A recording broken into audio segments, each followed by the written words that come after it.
chase the night, wanna dance to the light. Hello po mga kabayan, mga kalingap, kabisnes kapapi, kumusta po magandang buhay, Analisa Reality Vlog. Reaction po tayo kay Kalingap Rab. Meron po siyang panibagong viral. Pero bago yun, please support po. Ayan, sila Kuya Bal Santos Matubang, Ate Edna Vlogs, Jack Tapia Matubang, mga kasaman ko pong reactors dito sa Kalingap, mga karepa reactors, Kalingap partners. Ayan, si Ka-Business Official, support din ho natin, Mrs. KB Official, Papa Dins TV, Ka-Business Family po, channel nila Pinuno Ka-Business, and mga kasaman ko rin pong reactors dito sa Ka-Business Official. And also, thank you po sa new subscribers na pumasok po sa akin munting kubo. Salamat po sa suporta ninyo na ang conditional, and yung mga nagta-thumbs up, nag-share po sa aking mga ginagawang reaksyon, mga silent viewers, mga commenters, salamat po and God bless po sa inyo. Ingat po kayo palagi. So ito po, may bagong viral si Kalingap Rab. Bagit ko nga kanina, no, may ka-look-alike siya. Meron siyang kamukhang artista. At itong mga bata na to ay wala ng nanay, so yung tatay na lang nila yung kasama nila, puro sila mga lalaki. At mabibilib ko sa mga batang to kasi sa edad nilang yon, mga elementary pa lang, ang kuya nila is 13 years old. Yun yung ka-look-alike ni Super Ingo. Kung kilala nyo si Super Ingo, si Makisig Morales. Mga ano sila, matatas sila magsalita, pag kinakausap mo, attentive, talagang naka-focus, naka-eye to eye. Naisip ko nga habang kinakausap to ni Kalingap Rab, sana ganun yung Tres Marias ba? Na humaharap talaga sa kausap sa tao. So ito po, panoorin ho muna natin bago ko ituloy ang aking opinion patungkol dito at another information po patungkol sa background ng mga batang to base po doon sa vlog ni Kalingap Rab para masuportahan nyo rin po ito at sa mga hindi pa nakakapanood para ma-share nyo rin ho at matulungan ni more pa ni Kalingap Rab ang mga batang ito, pamilya na to. So ito po yun. Haraniw lang po ang dyan, eskwelahan. Dyan lang po sa lupa. Ano yung pangarap nyo? Ikaw, Toy, anong pangarap mo sa buhay? Gusto ko po maging guro. Guro? Ikaw, anong pangarap mo? Gusto ko pong makatapos sa pag-aaral tapos makatrabaho ng pulis. Pulis? Yun. Ikaw naman, Toy, Pangarap ko po maging engineer. Engineer? Kamukha ito na ni Super Ingo. Kilala mo si Super Ingo? Opo. Si Makisig Morales? Dito pala si Makisig Morales, si Super Ingo. Ilan taon ka na? 13. 13? Kumusta naman kayo dito? Mainit. Dito kayo natutulog, tabi-tabi. Okay, mga kalingap, so yun, ay yung mga pangalan nila, yan ang kahinaan ko. Madali akong makalimot sa mga pangalan. Ganun talaga siguro pag tumataas na yung edad. So, by the way, ayun, tinanungan ni Kalingap Rab kung ano yung mga gusto nila sa buhay. Yung isang bata, gusto niya maging guro. Then, yung another one, gusto niya magtrabaho as policeman. And the other one naman, si kuya, ay gusto niya maging engineer.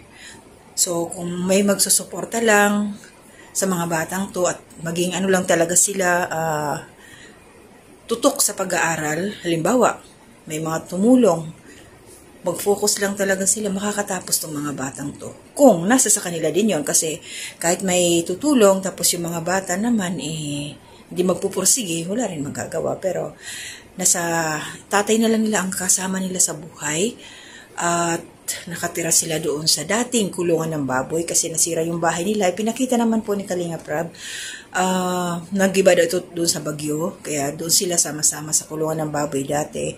At paano sila nakilala ni Kalingap Rab? Through kay Dr. Love, na itong mga batang to is kaibigan ng kapatid ni Beyonce na lalaki. Then ito naman si Beyonce in-refer kay Dr. Love, na si Dr. Love kay Kalingap Rab. Ayun nga kay Dr. Love, wala rin naman siyang sapat na kakayanan katulad ng kay Kalingap Rab, na malawak ang pwedeng maitulong sa mga bata. Kaya ito viral po sila. As of now, nasa 1.4 million po. So, ibig sabihin nito is may magandang kahihinatnan ang pag-vlog, ang pagpunta doon nila Kalingap Rab. Bukid, nasa bukid sila eh. At masipag yung kuya kasi siya yung nag-aasikaso sa kanyang mga nakakabatang kapatid. Natutuwa ko dun sa bunso.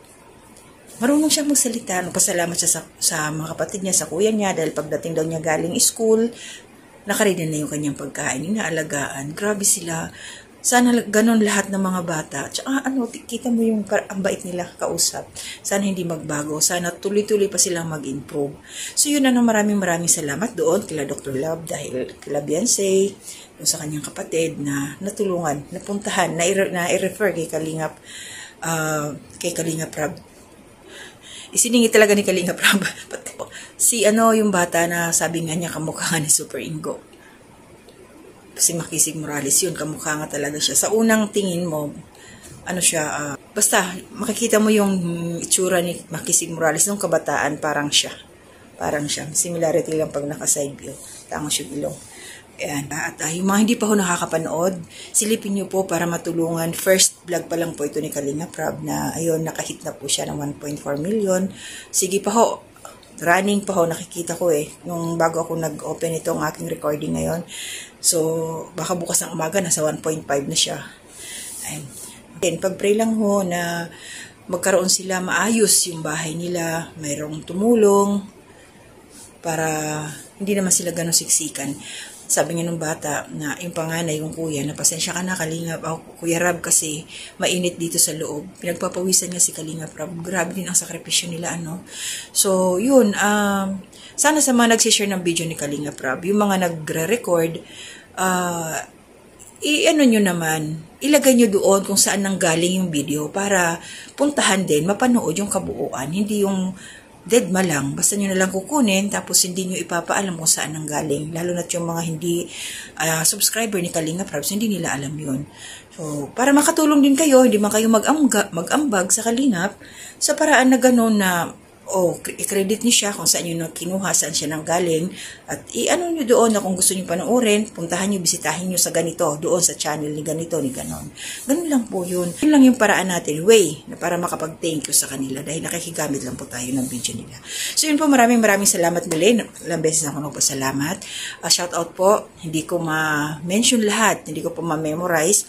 Kay Lanay Solidad Belmonte sa Cebu, shout out po, Nay. Sa aking pinsan, Wolf's Tradition, sa mga anak mo, shout out, saka sa asawa mo. And si Ate Marilyn ni Corsa Emiliano, kumusta te? Alam po, silent viewers ka, nandiyan ka palagi, nakasuporta. And si Ate Ninette Recta, shout out din po. Ma'am Luisa Cartalaba, shout out po. Ate Ems, Nanay Ems Course, shout out din po. Taga Kalamba po sila. At sa inyong lahat na lagi na riyan. At sa yung nagtulak sa akin, yung tumulong sa akin dito na makapasok sa Kalingap. Shout out po kay Bayona TV. Ruben, kumusta ka na? Shout out po. Siyempre kay sa aming presidente, Berador. Magandang umaga, press. Salamat din. Basta, pasensya na, wala pa tayong maiambag. So, yun lang muna sa akin ngayon. I-upload ko lang to. Gagawa po ako ng reaction sa Business Official po. So, ingat po tayo. To God be the glory. Love, love lang po.